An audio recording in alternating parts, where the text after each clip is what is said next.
नरेंद्र मोदी से खबरें सुनिए।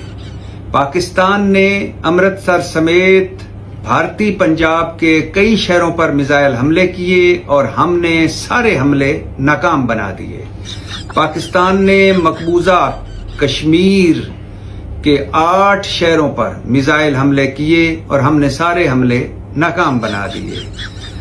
भारत ने पाकिस्तान का F-16 तैयारा मार गिराया है और पाकिस्तानी पायलट को F-16 के पायलट को गिरफ्तार कर लिया है।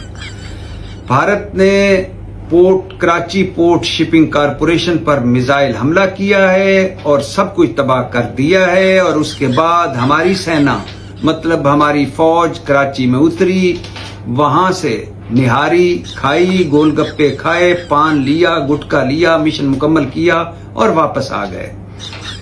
भारत ने लाहौर पोर्ट पर हमला किया है और हम आपको बताते हैं, फख्र से बताते हैं कि लाहौर साहिल समंदर पर है, तो भारत ने लाहौर पोर्ट पर हमला किया।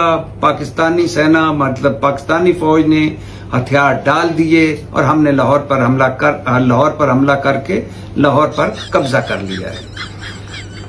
पाकिस्तान फौज जगह जगह सरेंडर कर रही है और भारतीय फौज जगह जगह बल्कि हर काबिल जिक्र पाकिस्तानी शहर पर भारतीय फौज का कब्जा हो चुका है। वजीर आजम शहबाज शरीफ, प्रधानमंत्री शहबाज शरीफ वजीर आजम हाउस छोड़कर रुपोश हो चुके हैं, छुप चुके हैं। जनरल आसिम मुनीर को मनसब से हटा दिया गया है और भारत का एक तरह से पूरे पाकिस्तान पर कब्जा है।